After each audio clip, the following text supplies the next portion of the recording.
Bonjour, bienvenue dans la série sur le temps. Donc on a vu la méthode qui consiste à résoudre un problème avec des ondes, et dans le calcul lui-même, il y a deux méthodes. On peut partir d'un instant initial et effectuer le calcul de proche en proche vers le futur, afin d'obtenir la solution complète. On peut aussi partir d'un état futur et remonter le calcul vers le passé. Les deux méthodes sont complémentaires, techniquement complémentaires, bien que souvent on dispose plutôt de l'état initial que de l'état final. Cela aboutit aussi à deux sortes de solutions. Ce sont les solutions dites retardées, avec des ondes qui se propagent du passé vers le futur, et des solutions dites avancées, avec des solutions qui remontent le temps. Ces solutions sont purement formelles, il n'y a pas nécessairement voyage dans le temps. Habituellement, on écarte les ondes avancées car elles sont considérées comme non physiques. Surtout en relativité, où quand on combine les deux, on peut réellement là avoir des effets atemporels qui peuvent conduire à des paradoxes, donc on les évite. Mais, techniquement, toutes ces solutions sont valables. On a donc un phénomène irréversible, à savoir la propagation des ondes du passé vers le futur. Prenons des exemples assez évidents. On a une mare, on jette un caillou dans l'eau, il se forme des ondes circulaires qui vont, en grandissant, qui vont mourir sur les berges, par exemple. On ne voit jamais les vagues apparaître spontanément, se concentrer en un point où elles éjecteraient un caillou ou même simplement une gerbe d'eau. On a le même avec la lumière. On allume une ampoule, la lumière part dans toutes les directions où elle va être absorbée par les murs, les objets, dans la pièce.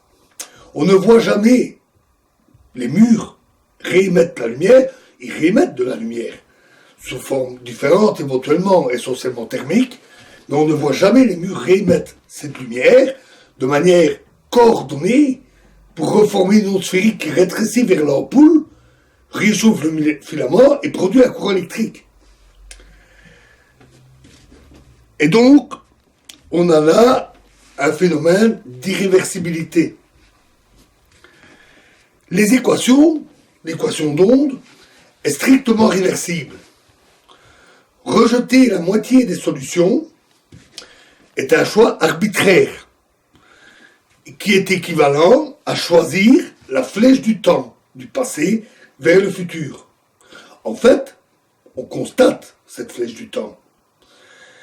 Elle est observée, et donc c'est normal de faire ce choix. Mais il ne l'explique pas. C'est donc pas dans l'équation des ondes qu'on a la solution de la flèche du temps. La physique statistique, par contre, reste l'explication. Quand on a une propagation d'ondes sphériques, l'onde en se développant et en allant toucher les obstacles, va toucher de très nombreux atomes, des milliards et des milliards d'atomes. Ça peut être les grains de sable, les atomes de grains de sable qui absorbent une vague qui vient mourir sur le sable, ou ça peut être la lumière qui est absorbée par les murs. Les atomes et les molécules qui absorbent cette énergie mécanique ou lumineuse vont vibrer et voir leur température augmenter. Ça peut être flagrant avec une ampoule, on sent la chaleur, c'est un peu moins flagrant avec des vagues, l'énergie étant faible. La probabilité qu'il y ait réémission simultanée de tous ces milliards et milliards d'atomes, toutes dans la bonne direction, la probabilité est infinitésimale, pratiquement égale à zéro.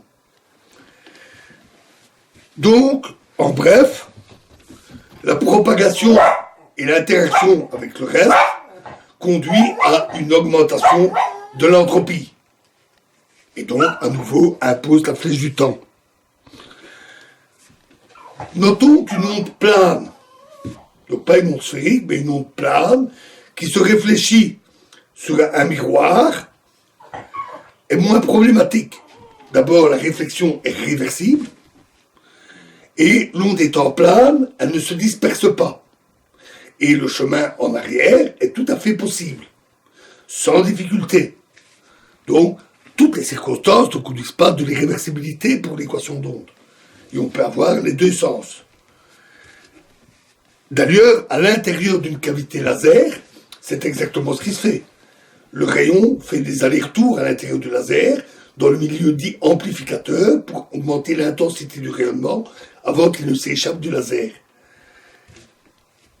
Et ces allers-retours se font sans souci, sans problème.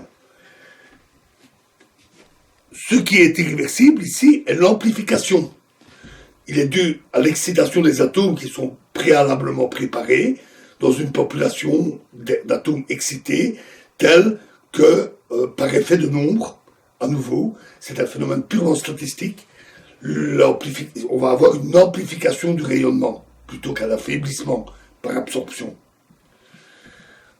On choisit une population d'atomes excités bien particulière, de façon à conduire à une augmentation de l'entropie et une amplification irréversible du faisceau laser. Le rejet des ondes avancées ne peut pas être compris si on reste le regard fixé sur l'équation d'onde. On peut comprendre que certains étaient tentés de le faire, certains ont exploré ces explications, je ne vais pas approfondir ces points, mais en fait, il est normal de les rejeter quand on voit tout le reste, c'est-à-dire avec l'environnement et les interactions avec le reste, et que l'on fait intervenir la physique statistique. C'est l'effet statistique, l'effet entropie, augmentation du nombre d'états possibles, microscopiques possibles, qui rendent certains phénomènes irréversibles, qui imposent la flèche du temps et qui interdit certaines solutions avancées, donc de retour en arrière. Et donc c'est toujours la physique statistique qui vient expliquer cette irréversibilité. On avait parlé, plus tôt, dans la relativité générale, des trous noirs et leur caractère irréversible. Donc maintenant nous sommes outillés, et dans la prochaine vidéo, nous appliquerons la physique statistique à la gravitation, et en particulier aux trous noirs, pour comprendre pourquoi ils sont irréversibles. Je vous remercie.